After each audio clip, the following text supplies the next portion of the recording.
Shri Bhagwati classes प्रस्तुत स्वाध्याय और ध्यान इस कार्यक्रम में श्रवंती मैम आए हैं और उनका जो रेश वर्ग का सारांश बताने वाले हो उस बुक का पूरा और शंबाला के बारे में बताएंगे। तो welcome to ma'am. Thank you. सर्वप्रथम ब्रह्मर्षि पितामह पत्री जी को मेरी कोटि कोटि नमन करती हूँ और मेरे ज्ञान गुरु वंशी मास्टर को मैं अपनी शत शत नमन करती हूँ और विश्व के सभी गुरुओं को कोटि कोटि नमन करती हूँ और इस सत्र में जुड़ी हुई सभी मास्टर्स को मैं अपनी आभार प्रकट करती हूँ।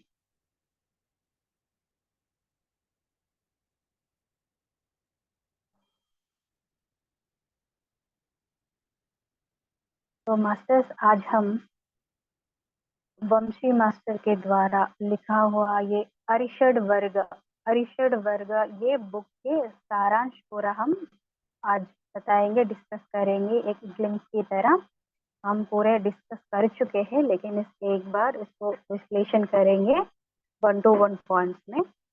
तो ये अरिषड वर्ग बुक ने वंशी मास्टर ने ही लिखा है और उस वंशी मास्टर को मैं कोटि कोटि नमन करती हूँ इतना अद्भुत ज्ञान देने के लिए। तो मास्टर्स स्टार्ट करेंगे। वंशी मास्टर अरिषड वर्गों के बारे में एक अद्भुत तरीके से हमें सुनहरी यानी इजीएस्ट वे में बताया है, उसको हम समझेंगे थोड़ा बहुत। और ये अरिषड वर्ग यानी काम क्रोध मोह लोभ मद मत्सर्य, ये 6 चीजें होता है, ये सभी के अंदर होता है। और उन चीजों की प्रतिशत यानी उसकी परसेंटेज हमारे ऊपर अगर ज्यादा हो गया तो भी प्रॉब्लम है, और वो पूरा कुछ कम भी हो गया तो भी प्रॉब्लम है। अगर इसको हम बात यह है कि उसको अरिषड वर्गों को हम जीत नहीं सकते हैं, लेकिन उसको हम अपने कंट्रोल में तो कर सकते हैं, उसको हम अपने कंट्रोल में रख सकते हैं। जैसे कि जैसा हम कहते हैं वैसे अरिषड वर्गो पूरा सुनना है, लेकिन आजकल बात यह है कि सभी इनसे शिकार है और जैसे अरिषड वर्ग कहते हैं वैसा हम सुनते आ रहे हैं, यानी हम उसको दुश्मन की तरह हो चुके हैं। लेकिन ऐसा मानने की कोई जरूरत नहीं है। इसको हम इजीएस्ट वे में कुछ चीजें अपने उपयोग करके उसको अपने दैनंदिन जीवन में अप्लाई करके आचरण करके हम उसको अपने कंट्रोल में कर सकते हैं। और इसके प्रतिशत अगर उसको कंट्रोल कैसे करना है, अगर उस वो कम भी हो गया तो कम होने से क्या दिक्कत है, अगर प्रॉब्लम क्या है तो आप सोच रहे होंगे। लेकिन अगर भी हमारे जीवन में कोई इंटरेस्टिंग थिंग्स नहीं होता है, एक सन्यासी की तरह अपने मूड होता है, कोई अच्छा नहीं लगता है, बोर सा जीवन जीने का एक तरीका हमें पसंद होता है, लेकिन ऐसा जीने की कोई जरूरत नहीं है ना। इसलिए अरिषड वर्गों को हमेशा बैलेंस में रखना है, ना ज्यादा रहना है ना कम रहना है, बिल्कुल सही में सही तरीके से सही मात्रा में रहना चाहिए। और उसके लिए हम क्या करना चाहिए, जैसे वंशी मास्टर ने ये 6 चीजों के बारे में एक्सप्लेन किया है। अरिषड वर्गों में पहला आता है, ये वंशी मास्टर ने एक कहानी के साथ ही हमें बताया है कि जैसे एक एक एक व्यक्ति सन्यासी के जैसा जीवन जीकर जन्म राहित्य पाने के लिए एक अपनी बीवी बच्चा को और पूरा परिवार को छोड़कर एक हिमालय जैसे कि कुटीर बनाकर एक हिल स्टेशन में जाके वहां रह के बहुत दिनों तक साधना करता है। और वो साधना के फलित उसको एक दिन एक घटना के साथ यानी उनके अंदर झगड़ा होने के बाद, एक बार झगड़ा होने के बाद उनके अंदर की जो अरिषड वर्ग वो पूरा बाहर आ जाता है, वो सभी के ऊपर चिल्लाने लगता है और वो सोचने लगता है मैंने इतने दिनों से यहाँ अपने बीवी बच्चा और परिवार को छोड़कर मैंने यहाँ साधना कर कर मैंने क्या फायदा लिया है, और मैंने क्या साधना किया है, कहाँ है मेरी साधना का फलित, कुछ भी नहीं है। यानी हम अकेले में रहकर एक जगह जाकर साधना करने की वजह से हम अरिषड वर्गों को जीत नहीं सकते हैं। हम सोसाइटी के साथ यानी इस भौतिक जीवन में सभी के साथ रहकर उनमें से सीख कर ही हम उसको अपने कंट्रोल में कर सकते हैं। ये सोचकर वो अपने आप को समझ समझ के वो फिर से अपने घर में चला जाता है और बीवी बच्चे के साथ रहकर जन्म राहित्य स्थिति वो कैसा होता है वो सीख जाता है और सभी को वही संदेश देता है कि अकेले में जाकर जंगल में साधना करने से इस अरिषद वर्गों को हम जीत नहीं सकते हैं। जीत नहीं सकते, कम से कम उसको कंट्रोल भी नहीं कर सकते हैं। हम सभी के साथ रहकर उनके साथ रहकर वो जो इंसिडेंट्स होते हैं वो इंसिडेंट्स को वजह से ही हम सीख जाते हैं कि कौन सी सिचुएशन में हम कैसे अपनी इमोशंस को कंट्रोल करना है और उसको कैसे समझना है और उसको अपने कंट्रोल में कैसे लाना है वो अनुभव से ही आता है। ऐसा संदेश देता है। ये कहानी के साथ वंशी मास्टर यहाँ एक्सप्लेन किया है और कहता है कि श्री कृष्ण भगवान को गोपालुडु कहते हैं। गोपालुडु यानी गो यानी अपनी शरीर, पालुडु यानी पालन पालन करने वाला जिसे गोपालुडु कहते हैं। यानी अपनी सभी इंद्रियों को पालन करने वाला जिसे गोपालुडु कहते हैं। गोपालुड़ यानी किसी और नहीं सिर्फ भगवान श्री कृष्ण ही नहीं बल्कि हम सब भी श्री कृष्ण बन सकते हैं। कैसे कि हमारे शरीर में जो भी इंद्रिय है उसको अपने वश में करने से हम भी गोपाल कहते हैं। यहाँ 3 तरीके के मनुष्य होते हैं, एक संसारी, सन्यासी और योगी। संसारी यानी ये हमेशा संसारी यानी ये जैसा मेरा घर, मेरा बच्चा, मेरा परिवार और मेरा घर, मेरा पैसा, मेरा में रहता है और इसको कभी हर वक्त भय से जीता है और सभी के साथ बात करने सोसाइटी के साथ बात करने के लिए उनकी उतना ये नहीं होता है। वो हमेशा रोते हुए फीलिंग से रहता है क्योंकि मेरा मेरा मेरा में रहने से उनके लिए कुछ भी और फैमिली मेरा फैमिली यानी उसको प्रोटेक्शन करने का जिम्मेदारी लेता है और उसको पैसे कमाने की जिम्मेदारी लेता है। ये पूरे जिम्मेदारी का निभाने की जरूरत होती है क्योंकि ये संसारी लोग क्या सोचते हैं कि ये मेरा परिवार है, मेरा बच्चा है, मेरा पैसा है, मेरा में रहता है, इसे हमेशा दुखी में रहता है। ये सन्यासी दूसरा है सन्यासी। सन्यासी यानी ये लोग हमेशा अरिषद वर्गों से भागते रहते हैं। ये छुपान छुपी होते हैं, उसको फेस नहीं करते हैं। सारे सारे सन्यासी लोग नहीं, कुछ ज्यादा से ज्यादा 90% लोग ऐसा ही होता है, 10% एक्सेप्टेड है क्योंकि वो लोग ये वो 10% सन्यासी लोग है वो सृष्टि कल्याण के लोक कल्याण के लिए साधना करते हैं, उसको हम यहाँ इंक्लूड नहीं कर रहे। ज्यादा से ज्यादा 90% अगर ये सन्यासी लोग अरिषद वर्गों से दूर रहने के लिए उसको भाग कर जाते हैं रूप में रहते हैं, वो फेस नहीं कर कि कंट्रोल जो है वो फीलिंग्स को कंट्रोल करते हैं, सप्रेस हो जाते हैं उनके अंदर। एक एक हादसा होने के बाद एक इंसिडेंस में वो पूरा बाहर आ जाता है, इसलिए उनको कहते हैं कि सन्यासी लोग अरिषद वर्गों से भागते रहते हैं। यानी और तीसरा आता है योगी।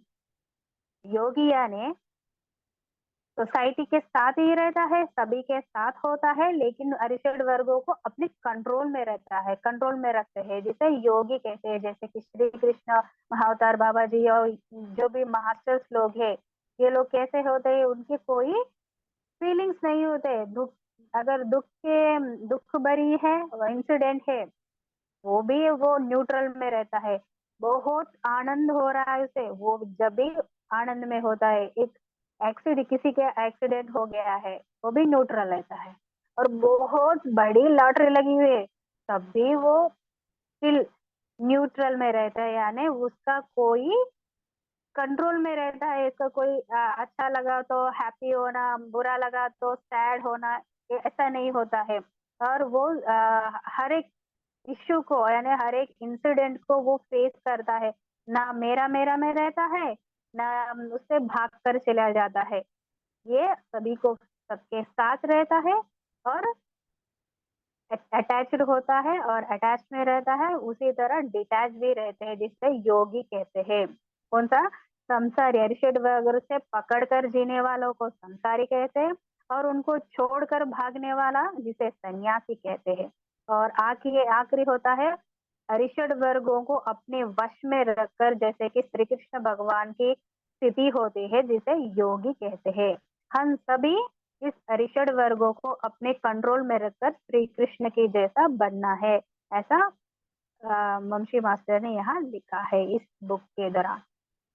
और अरिषड वर्गों में पहला आता है काम। काम यानी काम, ये बात सुनते हुए सभी को, ये वर्ड सुनते हुए सभी को यही ख्याल आता है कि यानी सेक्सुअल रिलेशनशिप या श्रृंगार, ये ऐसे समझते हैं। लेकिन बात यह है कि काम यानी इच्छा, इच्छा रहना। ज्यादा इच्छा रहने से, अगर हम सोचते हमें पैसा चाहिए और उस पैसे के लिए हम दिन ब दिन सोचते रहते हैं उसके लिए क्या क्या करना है और किसके साथ बात करना है, एक बिजनेस प्लान बनाना है, इसके लिए अधिक मात्र इच्छा, यानी इच्छा रहना अच्छी बात है, लेकिन ज्यादा से, उससे हद से भी ज्यादा रहने की वजह से वो इच्छा, ज्यादा हद से भी ज्यादा रहने की वजह से हमारे अंदर काम आ जाता है। काम को काम काम काम रहने से सकल दुख कारणी, ये दुख का कारण बनता है, क्योंकि हमारे अंदर एक इच्छा पैदा होता है पहला, और इच्छा को साकार पूरा करने के लिए हम पता नहीं क्या क्या करना पड़ते हैं। अगर वो नहीं भी हो गया तो हमें दुख होता है। ये तृष्ण, वो उसकी इच्छा की मात्रा और बढ़ गया है तो वो तृष्णा में कन्वर्ट होता है। वो तृष्णा हमारे अंदर की वो आनंद होता है, उसको उसको पूरा डिसमैंडल कर देता है। वो अविद्य होता है, अविद्य प्रारंभ होता है। अविद्य यानी कोई एजुकेशन, यानी एजुकेशन डिग्री पीजी ऐसा नहीं। वो आत्मज्ञान हमारे पास जब नहीं होता है तब हमें अविद्य प्राप्त होता है। ये अविद्य की वजह से तृष्णा में, इच्छा तृष्णा में बदल जाती है। ये तृष्णा हमारी आध्यात्मिक जीवन और अपनी स्थिति दिन ब दिन घटाते रहते हैं, वो डिग्रेड हो जाते हैं। तो दूसरा आता है क्रोध। क्रोध यानी गुस्सा होना, ज्यादा गुस्सा होना, गुस्सा गुस्सा करना, गुस्सा करने, हमारे गुस्सा जितना रहना है उससे भी ज्यादा है। वो ज्यादा रहने के, वो गुस्सा ज्यादा होने की वजह से हमारे अंदर क्रोध हो जा, वो क्रोध में कन्वर्ट हो जाता है। गुस्सा का सेकंड स्टेप है क्रोध। वो क्रोध में कन्वर्ट होता है। ये क्रोध कैसा है? ये काम के बाद ही आता है। जैसे इच्छा आता है, वो इच्छा के वो अगर पूरा नहीं होगा तो गुस्सा आता है। वो गुस्सा और बढ़ते बढ़ते क्रोध में बदल जाता है। तो इसमें क्रोध बढ़ जाता है। ये पूरा अपने स्थिति को निस्सहाय बन देता है। उस स्थिति में ज्यादा गुस्सा होने के कारण हमारे शरीर में हर एक अंग, हर एक बॉडी पार्ट्स पॉइजनस हो जाता है, क्योंकि ये ज्यादा गुस्सा होने की वजह से, जैसे एक व्यक्ति जहर पिया है, उनकी पूरा बॉडी में जैसे फैलता है, वैसा ही वो क्रोध की वजह से हमारी पूरा बॉडी डिसमेंडल हो जाता है और कभी कभी पैरालिसिस आने लगती। ये गुस्सा, ये ज्यादा क्रोध, ये जहां जहां कौन से पार्ट में जाता है वो पार्ट खराब होने लगते।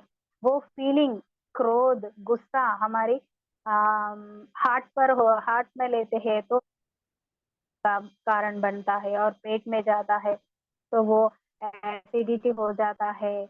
और इधर नर्व सिस्टम पे और लंग्स पर, जहां जहां ये जाता है उसका असर उस पार्ट में होता है। इसलिए उतना गुस्सा नहीं होना चाहिए। ये गुस्सा कैसा होना चाहिए कि उत्तमे तो क्षणिकम कोपे, मध्य में तो घटिक द्वयम, अधमे तो अहोरात्रिम चांडाले मरणांतकम।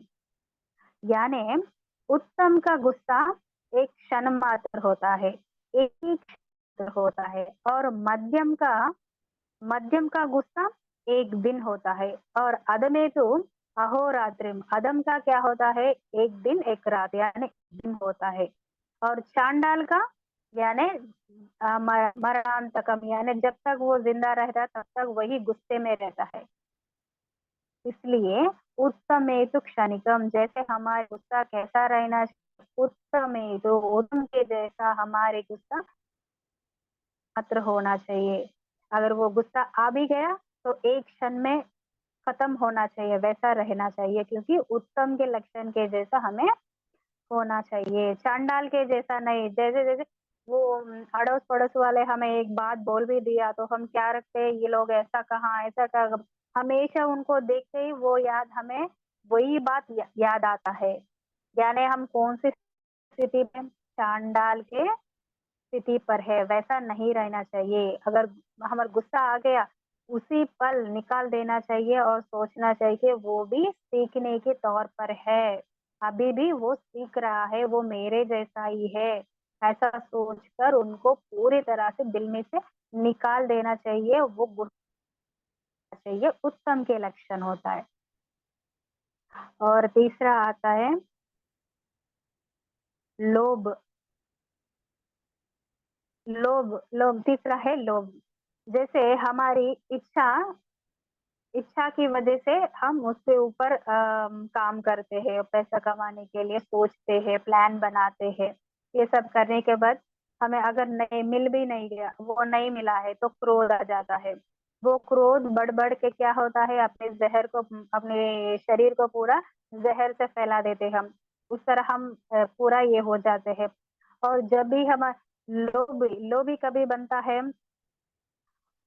वही इच्छा जब होता है, वो इच्छा के कारण जो हमारे पास है उससे तृप्ति से हम नहीं रहते हैं, और होना है, और हो, जो हमारे पास है उसको और 10 गुना करने के लिए हम दिन ब दिन सोचते हैं, एक गधे की तरह काम करने के लिए डिसाइड होते हैं। और एक दिन हम वो जितना हम कमाते हैं वो भी हम प्रशांतता से यानी तृप्ति से जब पूरी तरह से यूज भी नहीं करते हैं, जो हमें कमाया है, हमने पूरा दिन ब दिन काम करके गधे की तरह काम करके जो हमें कमाया हुआ पैसा, वो आनंद भी नहीं उठाते हैं, वो भी मिसयूज करते हैं हम जिंदगी भर कमाने की शौक में पहले हो जाते हैं, और कमाने लगते हैं दादा दादी पोता पोती के लिए, जैसे कि थर्ड जनरेशन यानी पोता पोती के लिए भी कमाया हुआ होता है। लेकिन हमारी जिंदगी में इतना कुछ वक्त चले गया है, हम कब खुश होंगे, अब हम कब एंजॉय करेंगे अपना जिंदगी, हम खुद नहीं जी पाते हैं जब ये लोभ होता है। तो वंशी मास्टर ने यहाँ एक कहानी के साथ, एक बुढ़े की कहानी के साथ यहाँ एक्सप्लेन किया है ना। तो वो दिन भर हर दिन बचा बचा कर पैसे पूरा खर्च नहीं, 1 रुपए भी खर्च नहीं करते हैं, और उसकी जब उसकी अंतिम क्षण आ जाते हैं तब उनके घर वाले ने लेकर आकर बाहर लेटा देते हैं मरण वक्त में। यानी इसके द्वारा हमें ये संदेश देता है कि लोभ होने से हमारी जिंदगी में मधुर क्षण यानी आनंदमय पल होते हैं ना, उस पल को हम एंजॉय नहीं कर पाते हैं। इसलिए हमारे अंदर लोभ नहीं रहना चाहिए, जो हमारे पास है उससे तृप्ति से रहना चाहिए, एंजॉय रहना चाहिए, एंजॉय करना है। कौन से वक्त पर एंजॉय करना है, जब करना है। और जब जब एंजॉय करने के लिए थोड़ा बहुत पैसा खर्च करना पड़ता है तो करना ही अच्छा है, क्योंकि हम पोता पोती के लिए कमाने की जरूरत नहीं है, क्योंकि हम जितना हमारे पास है उतना उनमें से कम से 25% तो हम एंजॉय करना ही होगा, ऐसा यहाँ लिखा है मुंशी मास्टर ने। दूसरा आता है मोह। मोह यानी अरिषद वर्गों में चारवाई, मोह यानी लोभी तत्व से जो कमाया हुआ चीज होता है, कमाया हुआ रकम होता है, वो और बढ़ाने के लिए तड़पते हैं। वो एक न एक दिन मिल जाते हैं, वो मिलने के बाद उसके अंदर अहंकार आ जाते हैं, वो मोह में पड़ जाता है, और उसको ये जितना भी कमाते हैं फिर भी और कमाने के लिए उसके अंदर यही इच्छा हमेशा चलता रहता है। इसके वजह से उनके अंदर एकमात्र भी संतुष्ट नहीं होते हैं। ये मोह रहने से अपने एटीट्यूड आ जाते हैं, किसी के साथ रेस्पेक्ट नहीं करते हैं। इसके पास ये मेरा पैसा है, मैं बहुत पैसे वाले हूँ, इसके साथ मेरा क्या लेना देना है और इसके साथ बात करने से मुझे क्या आता है, ऐसा सोचने लगते हैं, यानी उसकी स्थिति नीचे गिरने लगते हैं। तो ऐसा हम बिहेव नहीं करना चाहिए। और दूसरा फिफ्थ वन है मद। मद यानी जितना हमारे पास पैसा आ गया है उसको पैसों को लेकर हम किसी के साथ अगर हमारे पास इतना कम से कम 1 लाख रुपया है समझो, और सामने वाले के पास 1 करोड़ 1 CR है उसके पास, उसको देखकर हमें जलसी होने लगते हैं। वो जलसी की वजह से हम उनको अनाम शनाम कहने लगते हैं। जैसे बात आता है हमारे ऊपर तो हमारा सब कुछ सही है, हम ईमानदारी से कमाया हुआ पैसा है ऐसा बोलते हैं, लेकिन हमारे से ज्यादा कमाने वालों को देखकर वो जलसी के कारण हम उनको उनके ऊपर इल्जाम लगाने लगते हैं। ऐसा करना अच्छा नहीं है। सभी के अंदर सभी के अंदर एक दैवत्व लक्षण होता है। अगर वो सोसाइटी के लिए अच्छा काम नहीं कर भी रहा हो, लेकिन हम ऐसा उसके ऊपर उंगली उठाकर दिखाने की जरूरत नहीं है। वो उनकी सीख पर है, वो उनका ट्रेनिंग हो रहा है। हम कौन होते हैं उसको बोलने वाला और उसको बताने वाला। जैसे बात आता है कि ये सोसाइटी, इनके पास इतना पैसा है, हम इतना कुछ काम कर रहा है और इसके लिए बहुत मेहनत कर रहा है, फिर भी हमारे पास इतना पैसा नहीं है। वो कुछ भी नहीं कर रहा है लेकिन उसके पास बहुत पैसे हैं, यानी ये कुछ गलत काम करके ये पैसा कमाया है, ऐसा हम सोचते हैं, बोलते भी है, लेकिन ऐसा नहीं करना चाहिए। वो उनकी ब्लूप्रिंट लेकर आए हैं, उनकी शिक्षणा में है, हमें उसके ऊपर नहीं जाना है। उनकी कुछ अच्छे चीजें भी होते हैं ना, उसको हम पॉइंट आउट करना है, ये इनके अंदर एक अच्छे लक्षण है, उसको पकड़ो। और कोई गलती हम उनके ऊपर उंगली उठाकर दिखाने की कोई जरूरत नहीं है। इसलिए पंछी मास्टर या फिर पत्री सर कहते हैं, don't peep into the others' life. ये संदेशा मैंने कई बार देते आई है, मैंने सुना भी है ना हम बहुत। इसका मतलब यही है, जिनके अंदर अच्छे लक्षण होते हैं उसी को लेना है, जो हमें पसंद नहीं है उसको वहीं पर छोड़ देना चाहिए। और लास्ट वन है मत्सर। ये बहुत खतरनाक होता है। ये मत्सर यानी जेलसी से ज्यादा, हद से भी ज्यादा जलन वजह से हम को हर एक के साथ उसकी ठीक के बराबर बिहेव, लेकिन जो उसके ये मत्सर उनके अंदर आते हैं, वो अपने आप को खोता है, अपने रिलेशन को, अपनी फैमिली को, फ्रेंड्स को, सभी को खो देता है। वो एक ना एक दिन खो देता है, क्योंकि वो हमेशा उनकी इच्छा है उनके ऊपर ही काम करता है। उनका फैमिली इनके बारे में टाइम लेकर इसके बारे में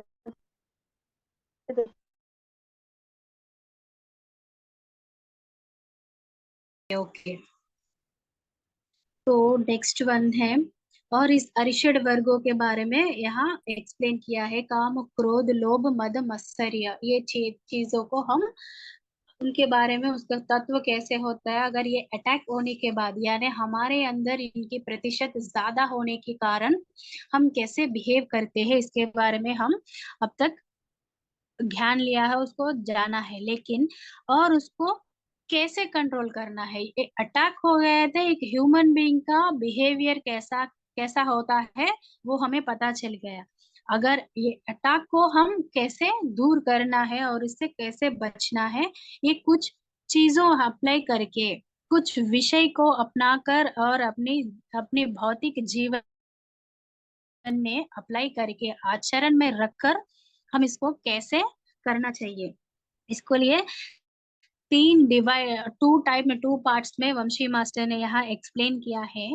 काम को उसको काम को जीतने के लिए तृष्णा से नहीं रहना चाहिए, तृष्णा से बचकर रहना है। और क्रोध को बचने के लिए हम क्षमा के साथ रहना है। लोभ को जीतने के लिए दृढ़त्व संकल्प को हम हमेशा हमारे साथ रखकर लोभ को जीतना है। और मोह, मोह को जीतने के लिए तृप्ति से रहना चाहिए। और मद को जीतने के लिए जो पिछले काल में किए गई सभी चीजों को याद में रखना चाहिए। अवेयरनेस में रहकर उस मद को हम पार कर सकते हैं। मत्सर, और मत्सर को जीतने के लिए दूसरों के अंदर जो अच्छी चीजें होते हैं उसे शाबाशी देना, यानी उसको अभिनंदन देना।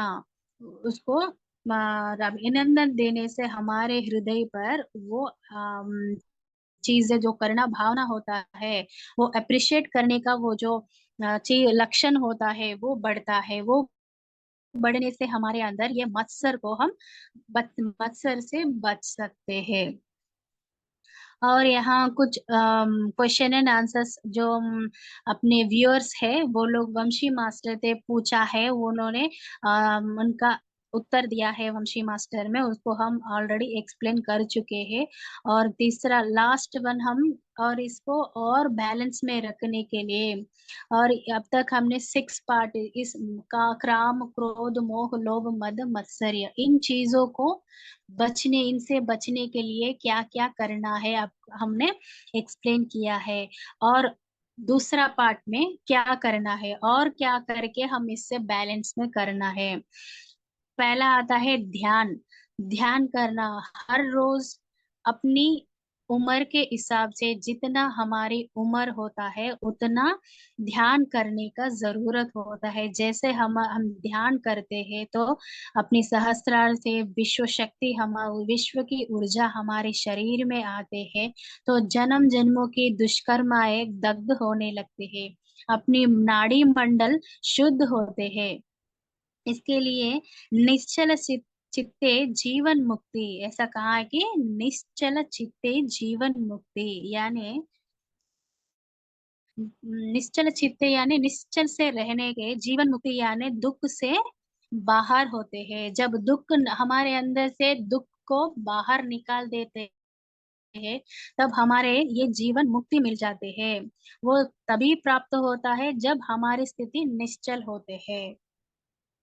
ये 3 प्रकार के लोग होते हैं। राक्षस लोग सदा वो रोते रुलाते रहते हैं, और मानव लोग हमेशा रोते रहते हैं।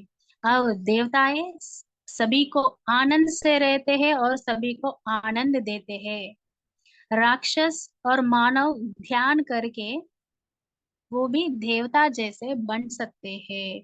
हम भी, यानी राक्षस और हम, ध्यान करके देवताओं की जैसे उस स्थिति में आने के लिए हम ध्यान करना है, वो निश्चल स्थिति को प्राप्त करना है। और दूसरा तरीका ये है सज्जन सांगत्य। सज्जन सांगत्य करने से हमारे अंदर की वो लक्षण बढ़ जाते हैं। सज्जन के जैसे बनने की आवश्यकता होता है। और सज्जन सांगत्य, वो जो सज्जन बातें करते हैं उस वक्त उनकी असर हमारे ऊपर होते हैं। हम भी सज्जन की सांगत्य करने से उनकी तौर में चलने लगते हैं, उनके जैसा सोचने लगते हैं, हमारी सोच विचार बदल जाते हैं, और वो अपनी स्थिति को उन्नत स्थिति बनने में सहायता देते हैं। इसलिए सदा सज्जन सांगत्य करना चाहिए। जैसे कि श्री कृष्ण के साथ अर्जुन ने सज्जन सांगत्य किया है, इसलिए कुरुक्षेत्र में वो सदा अभी भी उनको विश्व विजेता कहते हैं। अर्जुन को विश्व विजेता क्यों क्या कहते हैं? क्योंकि अर्जुन ने सज्जन के सांगत्य में गया है, वो है श्री कृष्ण के सांगत्य में गया है। उसी तरह हम भी सज्जन के साथ ही रहना चाहिए। और तीसरा है स्वाध्याय। स्वाध्याय करने से यानी स्वाध्याय अपने गुरु के द्वारा गुरु के द्वारा और सज्जन संगति के बाद उससे भी महत्वपूर्ण है स्वाध्याय। स्वाध्याय यानी योगी महर्षियों के द्वारा लिखित पुस्तक होते हैं, वो किताबें होते हैं, आध्यात्मिक किताबें होते हैं। उनको पढ़ने की वजह से हमारे अंदर वो एक गुरु लोग एक्सपीरियंस के साथ वो पूरा एक्सपीरियंस उनकी साधना के पूरे ये इंफॉर्मेशन होते हैं, वो एक बुक के द्वारा आजकल हमें दे रही है। पुरान काल में यानी उस वक्त जब ये इंटरनेट ये सब नहीं होता है तब बहुत दिक्कत होते थे ज्ञान को सीखने में। सीधा गुरु के पास जंगल में जाकर बहुत कठोर श्रम करके साधना करके सीखना होता था। लेकिन आजकल हम इतने खुश नसीब है कि हमारे पास सब कुछ है। स्वाध्याय करने के लिए किताबें है, इंटरनेट में बहुत सारे नेट साइट्स है और वीडियोस है, उन सबको हम लिख सुनकर पढ़कर हम स्वाध्याय करते हैं और वो ज्ञान को हम आसानी से ले सकते हैं। स्वाध्याय यानी और एक भी होता है कि आत्म परिशीलना, यानी आत्म को हमेशा चेक करते रहना है कि हम मैं अब मेरी सोच विचार कैसे है, मैं कैसे सोच रही हूँ, मैं कौन सी तौर पर जा रही हूँ, मेरी आध्यात्मिक प्रोग्रेस कैसे जा रही है, वो हमेशा चेक करते रहना है। इसको भी हम स्वाध्याय में आता है। और फोर्थ वन है प्रबोध। प्रबोध यानी जो गुरु के कुछ वाक्य होते हैं उस सभी को, हर एक वाक्य को सुनना होगा, सभी गुरुओं का सुनना होगा, सभी के साथ सभी गुरुओं के वाक्य को और उनके प्रबोध को सुनना होगा। उनके जब वो बोलते हैं तब हम गौर से सुनना होगा, क्योंकि वो बहुत एक्सपीरियंस होते हैं, वो अनुभव करके अपने अनुभव को पूरा उनकी बातों में उनकी भाषण में हमें देते हैं, उसको सुनना होगा। लेकिन ऐसा नहीं सोचना है कि मेरे गुरु का ही मैं सुनूंगा, किसी और का नहीं सुनूंगा, ऐसा हमें एक बैरिकेड नहीं लगाना चाहिए। सभी का सुनना है और किसी एक को ट्रस्ट करके जो हमारे लिए सीखने की जो पॉइंट्स है उसको लेना है, उनके पर्सनल पे नहीं जाना चाहिए। हर एक गुरु को रेस्पेक्ट करना है क्योंकि बहुत अनुभवशाली होते हैं, उनकी अनुभव के साथ हमें कुछ प्रबोध करते हैं, वो आत्म प्रबोध देते हैं, इसके वो बातों को हम पकड़ना चाहिए और उस प्रबोधन को अदे आत्म ब्रोधना कहते हैं, जिसे हम उसको चेक करते जाना चाहिए। और मैंने कल ही बताया है कि शंभाला की कुछ मास्टर्स ने हमें एक्सप्लेन किया है, उनके संदेश भी दिया है।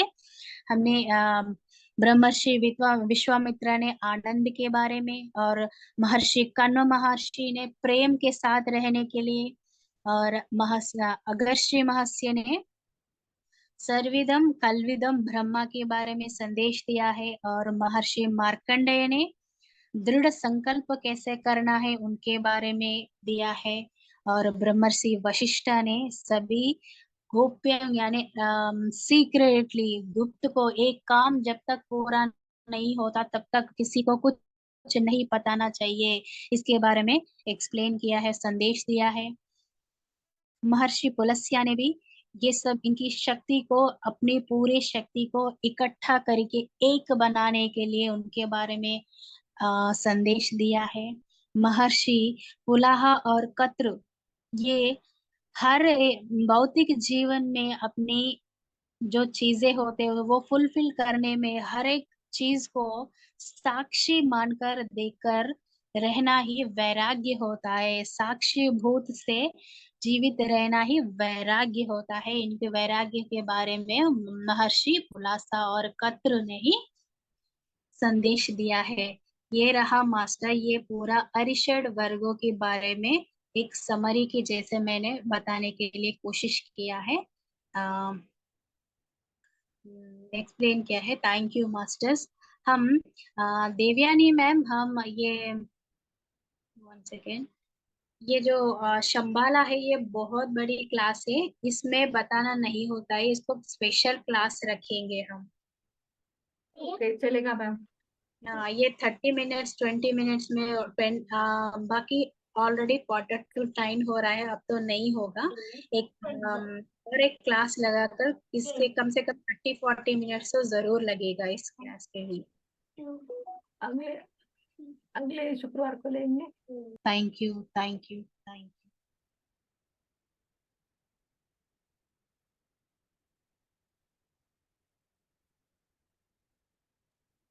जयंती मैम, आपका वीडियो चालू करेंगे। Thank you so much. आपने अपना बहुत मूल्यवान वेल देखा हमको, ये ज्ञान दिया आर्यश्वर को का। तो thank you, thank you, thank you. Thank you, thank you madam. किसी को कुछ पूछना है?